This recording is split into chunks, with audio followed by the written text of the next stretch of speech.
Hey guys, how are you today? It's Thursday, it's 1 o'clock Mountain Time. It's 100 degrees in Salt Lake City, Utah. It's a little hot. I'm working on not having any expectations about fighting with the weather and that it should be cooler. So I'm working on not having expectations. What happens when you fight with the weather? The weather fights back, right? No, the weather just says, sorry, I'm going to be 100 degrees. You can fight all you want, but it is what it is. So those are my expectations right now. I don't know where yours are, but I have an important topic to talk about. And man, it's been so sensitive. It's been on my heart for so long. And I've talked to so many of my clients about this that I just want to dig right in and jump right into how important this is. And it's this whole concept of having a voice. A while back, I talked about there's a place in the assessment in self-esteem where people don't feel like they have a voice. They feel like they have to stay quiet. They don't want to cause confrontation or conflict. So they go into this place of not saying a lot and not really feeling like they have a voice, and it messes with self-esteem. And it's always been in our assessment, but it's only over the last 4 months that I've seen it so prevalent. In other words, I've seen it more out of balance than ever before. And I thought, what is that? People don't have a voice. People aren't speaking up, and it's messing with their self-esteem. What's really happening? What's causing this? What's going on? And I'm like, well, of course it's the world around us, right? It's got to be. If it's only showing up for the last 4 months and it's happening more and more, it's got to be the environment around us. And I thought, okay, so it's people not speaking up. But a lot of these people are in social media, and they want and are engaged in social media. And I hear a lot of people say today, I don't know if I want to go on social media. I know I'm supposed to with my business.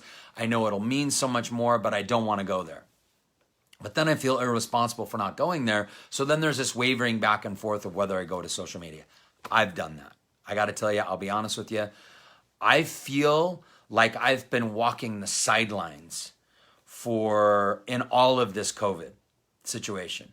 Black Lives Matter, COVID, trafficking, wearing masks, the election. I'm seriously walking the sidelines. I am not in the arena. And I'm certainly ashamed of that. I'm ashamed for a lot of different reasons. Number one, I'm not having a voice and speaking up about what I think is important. And some people may want to hear that. Number two, my son is black. He has dark skin. Should I support Black Lives Matter? Should I not? The organization, is it good? Is it bad? What do I do about all of this that's going on and all the riots? And do I have a voice around that? Do I say things? And it's like, man, I'm not even speaking up. Is that fair to him? Is that me as a father being like protecting my kids? Am I in the arena, as Brene Brown calls it, and I'm fighting, right? And I'm getting bloodied, and I'm willing to do whatever it takes to get in the arena, even if people bloody me back and let me have it. But I'm walking the sidelines. And I'm ashamed about walking the sidelines and not getting involved. I don't want to get involved because I don't want to create conflict with my clients. I want my business to grow, and I don't want to mess with my business. So I'm walking the sidelines.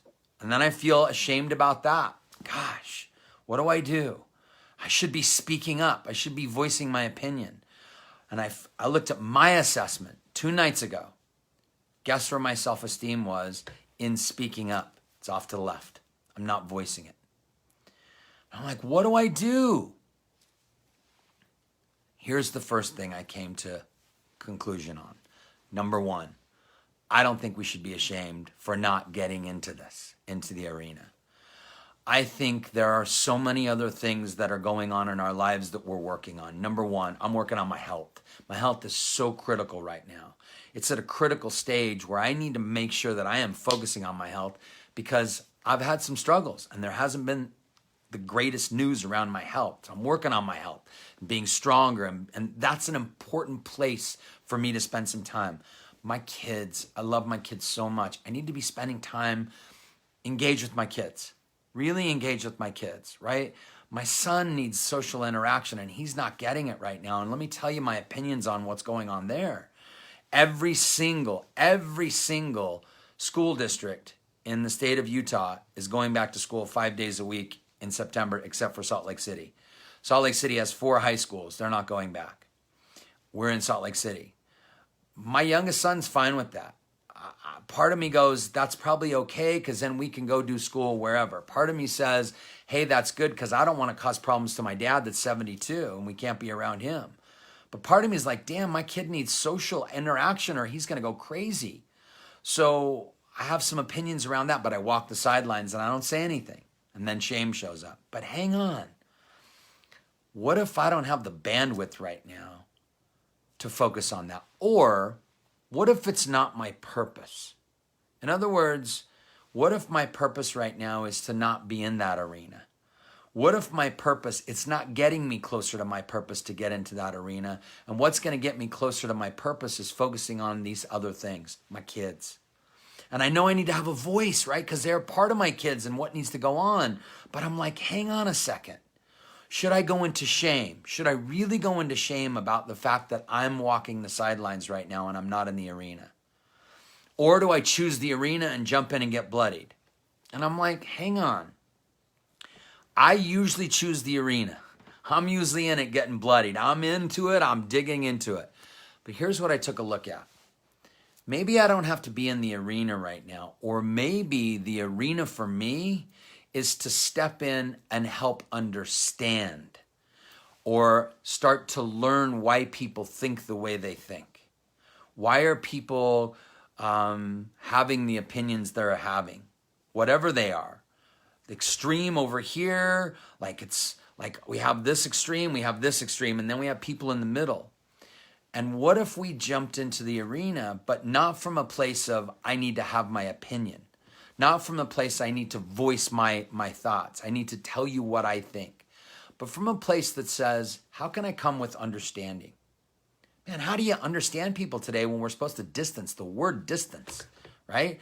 And here's where I started to go into shame, guys. The biggest shame is I started comparing myself. This topic is all about comparison because I started comparing myself to, wow, she's in it. She's stepping into the arena. She's got an opinion. I admire her. He's got an opinion.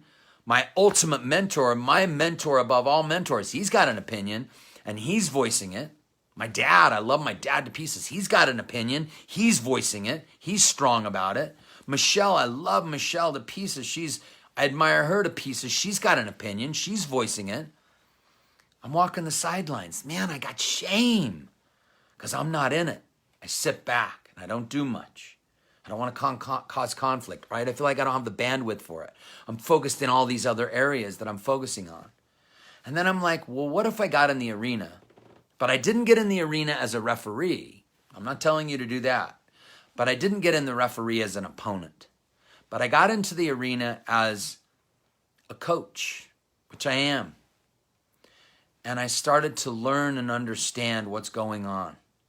Why does somebody have that opinion? What's creating that opinion? What's causing that? I know it's brain.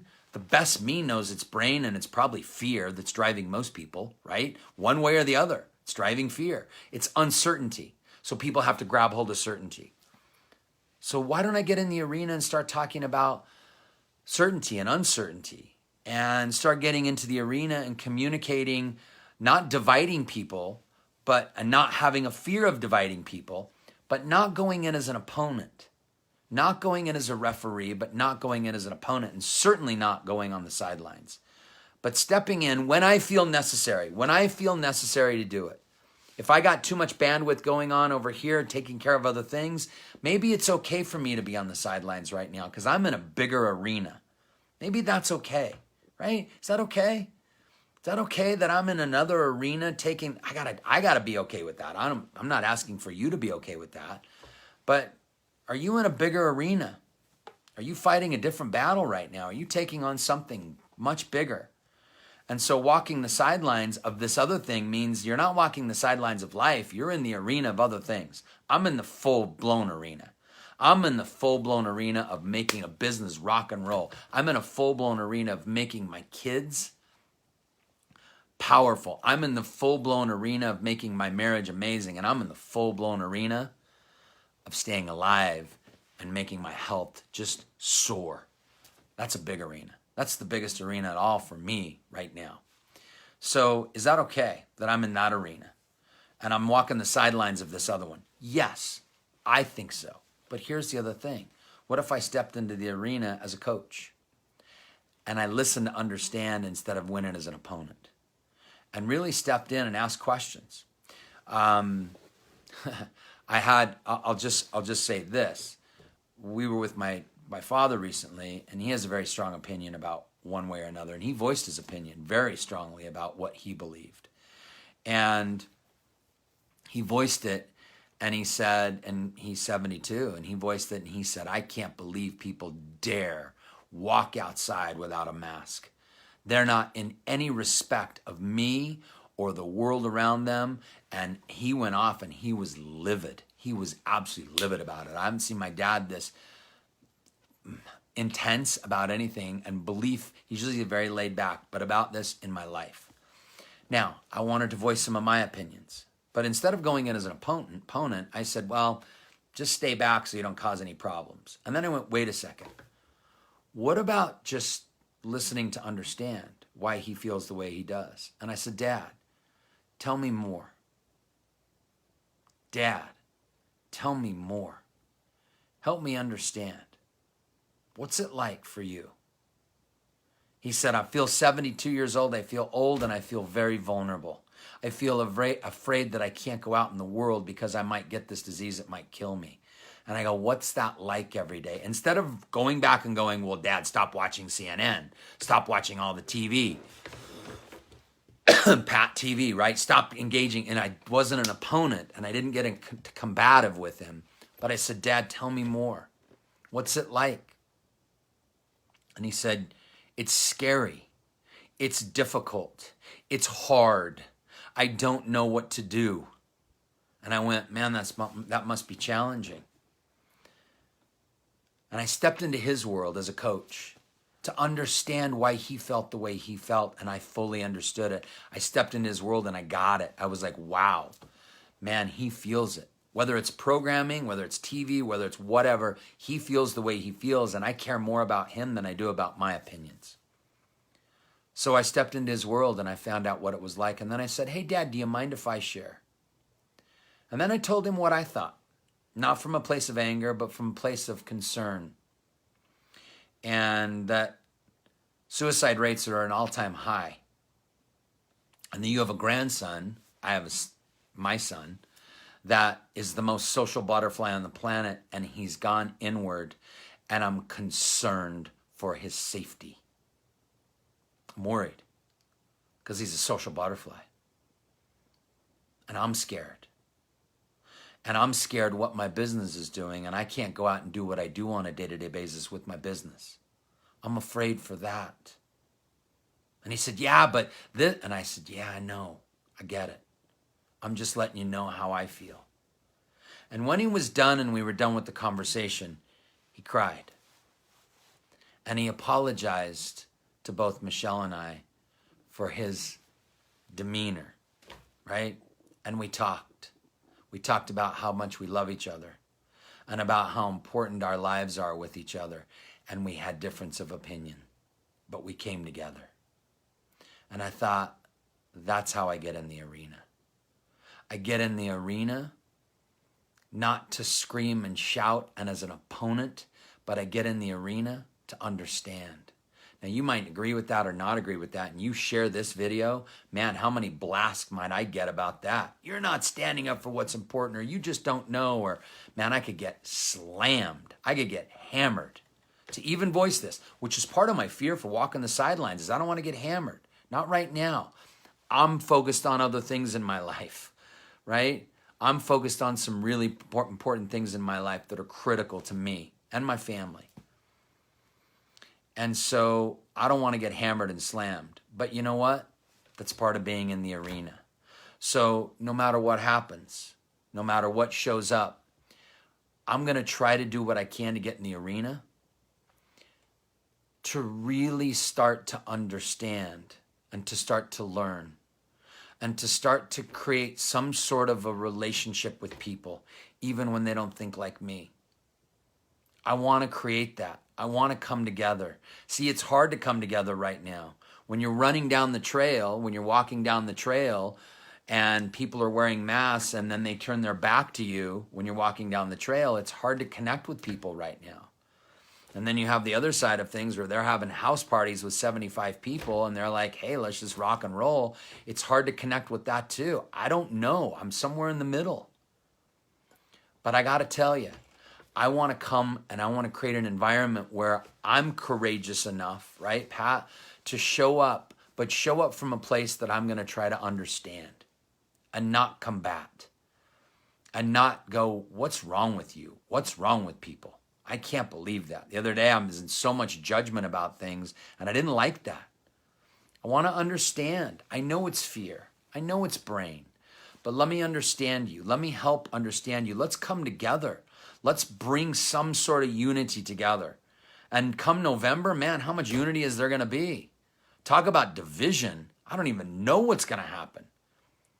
With election time, division like crazy. But man, I just want to show up and let everybody know I have big struggles in my life that I'm dealing with beyond COVID, beyond Black Lives Matter. And I know those are critical and those are crucial.